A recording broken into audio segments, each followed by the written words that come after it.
জোরে ব্রেক মারছি তখন কিন্তু এটা নর্মালি যেমনটা হওয়ার কথা তেমনটাই হচ্ছে।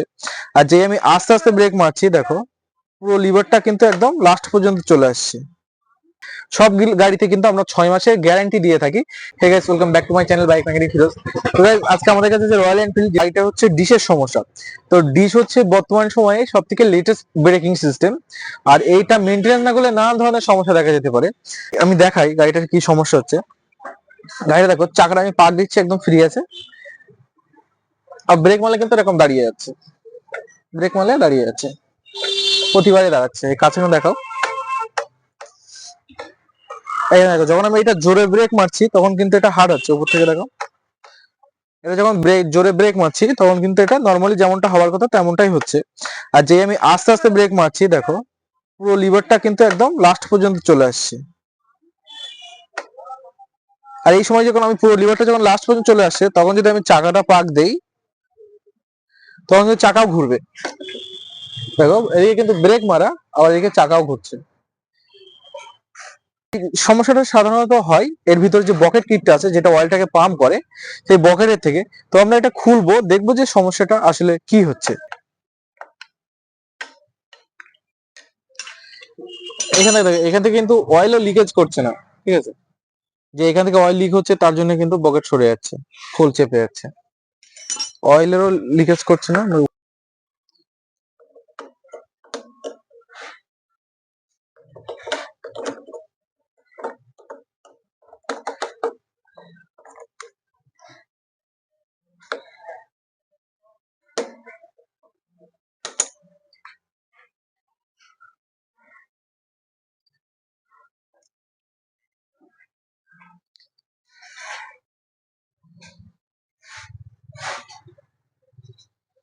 এটার সমস্যা কিন্তু এটা থেকে হচ্ছে, এই বকেট কিটটা এমসিকি। তো এই যে রবারের যে বকেটটা আছে এটা কিন্তু চেপে আছে, আর এটা দেখো মাথাটা খেলিয়ে আছে। আমি দুটো আলাদা করে দেখাই। এটাতে আমরা লাগাবো কিন্তু রয়্যাল এনফিল্ডের জেনুইন পার্টস, যেটার দাম হচ্ছে 157 টাকা, সব থেকে কম দাম।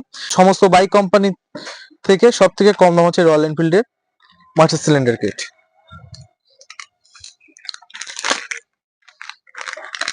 এমনকি গ্ল্যামার একটা ছোট বাইক, তারও কিন্তু এর থেকে ডবল দাম।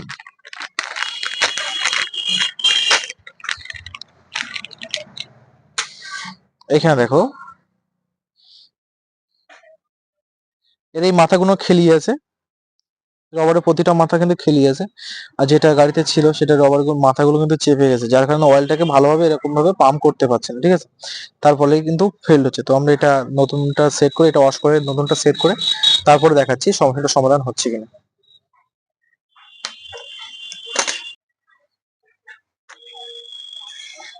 দেখো এর মধ্যে কিন্তু অয়েল ভর্তি। অনেকে বলবে যে এর ভিতরে অয়েল নেই, নিচে পড়ে যাচ্ছে দেখো, ওই নিচে দিয়ে দেখো যে অয়েলগুলো পড়েছে। অনেকে বলবে যে এর ভিতরে অয়েল ছিল না তার কারণে এই সমস্যা হচ্ছে, কিন্তু এরকম ব্যাপার নেই, এর ভিতরে কিন্তু অয়েল ভর্তি। তো সমস্যা যেটা মেন হচ্ছিল বকেট থেকে, তো এটা আমরা ওয়াশ করবো, ফের বকেটটা আমরা লাগাবো, আশা করি সমস্যাটার সমাধান হয়ে যাবে। দেখো এর ভিতরে এত পরিমাণে ময়লা জমেছে, দেখো ভালো করে।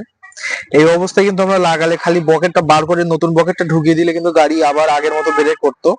কিন্তু এই অবস্থায় যদি আমরা লাগাতাম তাহলে কিন্তু এমসি কিটটা লাস্টিং কিন্তু খুব কম হতো। আর আমরা যে সমস্ত গাড়ি ডিশের কাজ করি, সেটা এমসি কিটের হোক বা চাকায় যেটা থাকে ক্যালিপার, যেটা এই সাইডে এই ডাব্লিউসি কিটের হোক, তো সমস্ত কিছুর কিন্তু আমরা কাজ করার পরে 6 মাসের গ্যারান্টি বিল সহ দিয়ে থাকি আমরা আমাদের শপ থেকে। তো তোমাদের কারো যদি এই ধরনের সমস্যা হয়ে থাকে অবশ্যই আমাদের সঙ্গে যোগাযোগ করতে পারো। তো চলো এটা ওয়াশ করে লাগানো যাক। ফার্স্টে আমরা ওয়াশ করবো এটা ভালো করে। দেখো এটা কিন্তু আমি খুব সুন্দর করে পরিষ্কার করে নিয়েছি। এইবারে এতে কিন্তু অয়েল দিলে তারপরে এমসি কিটটা লাগালে সব থেকে বেশি লং লাস্টিং হবে, ঠিক আছে। তো কাজ করার আগে সকল সময় পরিষ্কার পরিচ্ছন্ন করে করতে হবে, তবেই কিন্তু যে কোনো কাজের লং লাস্টিং একটু বেশি হবে। এবার আমরা এটা এখানে ফিটিংস করে নেব যেমনটা ছিল, তারপরে কিন্তু আমরা এমসি কিটটা ভিতরে দেব। আর বেশিরভাগ গাড়িতে দেখা যায় যে ডিশের কাজ করার পরে মিস্ত্রিরা কিন্তু এখানে অয়েলটা দেয় লাল রঙের অথবা সাদা রঙের। তো লাল রঙের অয়েল যারা দেয়, দেওয়ার পরে দেখা যাচ্ছে কিছুদিন বাদে খুলে দেখা যায় যে এর ভিতরে অয়েলটা আবার ফের কালো হয়ে গেছে।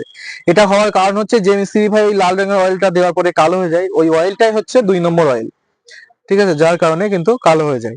কারণ তোমরা ভালো করে ফলো করে দেখবে, যখন গাড়ির সঙ্গে লাল রঙের অয়েল থাকে সেটা আমরা যখনই খুলি না কেন সেটা কিন্তু সেইখান মানে সেই সময় পর্যন্ত কিন্তু লালই থাকে, পরে কখনো কালো হয় না, কিন্তু বাইরে যখন মিস্ত্রিরা লাল রঙের ব্রেক অয়েল দেয়, দেওয়ার পরে কিন্তু সেটা কালো হয়ে যাওয়ার কারণ হচ্ছে সেই অয়েলটা 2 নম্বর থাকে, তার জন্য অয়েলটা কালো হয়ে যায়।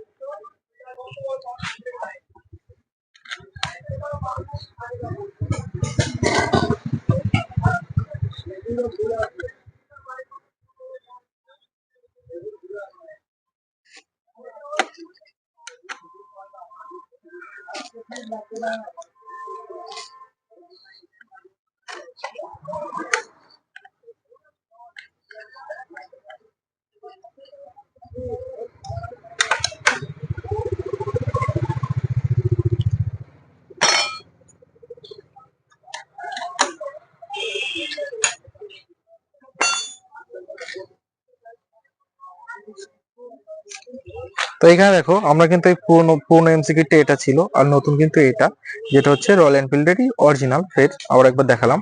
এবার কিন্তু এটা প্লেন লাগালে হবে না, এটাতে একটু জেল বা এর যে লিকুইড গুলো আসে এর সঙ্গে, সেটা আমরা একটু দেওয়ার চেষ্টা করবো।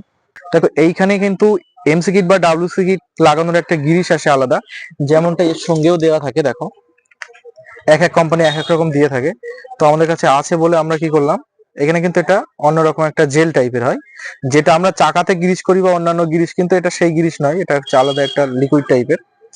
তো এর ভিতরে একটু দিয়ে নেবো, এমসি কিটের সঙ্গে একটু দিয়ে নিলাম, আর একটু স্ক্রু ড্রাইভারের মাথায় করে কিন্তু এর ভিতরেও একটু দিয়ে নেব। ঠিক আছে,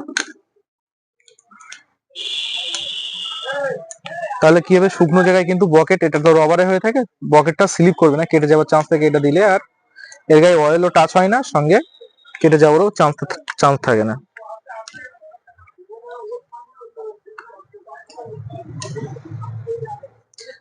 এই যেমনটা স্লিপ করবে এরকম স্লিপ করবে।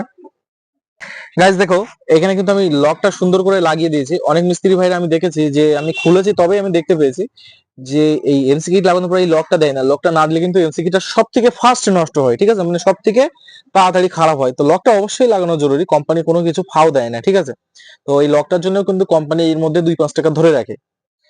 তো চলো এবার আমরা কি করব, এখানে কিন্তু আমাদের কাছে রয়্যাল এনফিল্ডের তো অরিজিনাল ব্রেক অয়েল নেই, তো আমরা এখানে কি করব, টিভিএস এর কিন্তু .4 ব্রেক অয়েল দেবো, যেহেতু এর মধ্যে সাদা ব্রেক অয়েল ছিল, সাদা ব্রেক অয়েল সাধারণত .4 এর হয়ে থাকে, তো আমরা এর ভিতরে .4 এর ব্রেক অয়েল দেবো। তো চলো দেখো .4 এর অয়েল কিন্তু এরকম সাদা হয়, নারকেল তেলের মতো দেখতে হয় অনেকটা।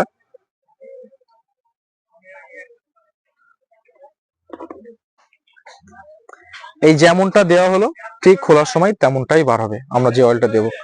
আমরা কিন্তু অরিজিনাল পার্টস নিয়ে কাজ করে থাকি, যার কারণে কিন্তু আমরা গ্যারান্টি দিয়ে থাকি। এই সার্ভিস আমরা যে কদিনের ওয়ারেন্টি দিয়ে থাকি, এর ভিতরে যদি এই পার্টসটা খারাপ হয় তো 100% রিপ্লেসমেন্ট ফ্রি। এই যে হাওয়া উঠছে, হাওয়া ওঠাই মানে কিন্তু ওর ভিতরে অয়েলটা যাচ্ছে।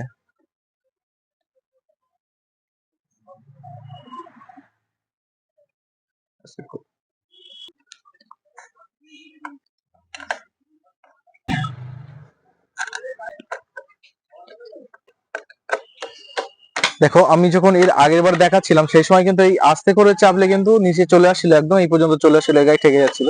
আর এখন আমি জোরে চাপি অথবা আস্তে করে, এই জোরে চাপলেও এই পর্যন্ত, আস্তে করে চাপলেও কিন্তু এই পর্যন্ত। আমি যদি 2 হাতে চাপার চেষ্টা করি তাও কিন্তু গোড়া পর্যন্ত যাচ্ছে না। আর এবার ব্রেকটা দেখো, আগের থেকে কিন্তু চাকাটা আরো ফ্রি হবে। দেখো এই হচ্ছে ব্রেক।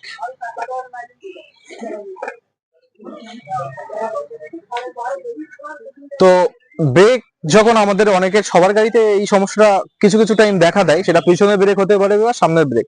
ডিস্ক ব্রেকে কিন্তু অনেক রকম মেনটেনেন্স করতে হয়, যে মেনটেনেন্স গুলো আমরা করি না, আমরা শুধু ফলো করি যে এখানে ব্রেক অয়েলটা কমে গেছে কিনা, সেটাই কিন্তু আমরা ফলো করি। তো ডিস্ক ব্রেক হচ্ছে সব থেকে লেটেস্ট মডেলের ব্রেক, এই ব্রেকে কিন্তু অনেক মেনটেনেন্স করতে হয়। আর এই ব্রেকটা কিন্তু গাড়িটা অ্যাক্সিডেন্ট হওয়া থেকে সব থেকে বেশি বাঁচায় কিন্তু এই ডিস্ক ব্রেক। ড্রাম ব্রেক কিন্তু স্লিপ করে যায়, কিন্তু ডিস্ক ব্রেক কিন্তু চাকাটা লক করে গাড়িটাকে ফেলে দেয়, কিন্তু সামনে যার সঙ্গে অ্যাক্সিডেন্ট হওয়ার ভয় থেকে সেটা কিন্তু হয় না। আর ডিস্ক ব্রেকের উপরে যখন আমরা কাজ করি খুব সুন্দর করে কাজ করার চেষ্টা করি, আর সমস্ত পার্টস কিন্তু আমরা অরিজিনাল লাগাই, যার কারণে আমরা যে গাড়িগুলোতে ডিস্ক ব্রেকের কাজ করি, সেটা পিছনের হতে পারে বা সামনের হতে পারে, রয়্যাল এনফিল্ড বা অন্যান্য অ্যাপাচি ট্যাপাচি যা কিছু, সব গাড়িতে কিন্তু আমরা 6 মাসের গ্যারান্টি দিয়ে থাকি। যেটা হচ্ছে 6 মাসের মধ্যে যদি কোনো পার্টস, আমরা যে পার্টস গুলোর কাজ করি সেই পার্টস গুলো খারাপ হয়, তো 100% রিপ্লেসমেন্ট ফ্রি একদম, তার জন্য কোনো আলাদা চার্জ লাগে না। তো এই ধরনের ভিডিও দেখতে অবশ্যই আমাদের চ্যানেলটাকে ফলো করো। ভিডিওটা ভালো লাগলে লাইক করতে ভুলো না। দেখা হচ্ছে নতুন কোনো ভিডিও, ততক্ষণে লাইক শেয়ার ও সাবস্ক্রাইব করে পাশে থাকুন। ধন্যবাদ।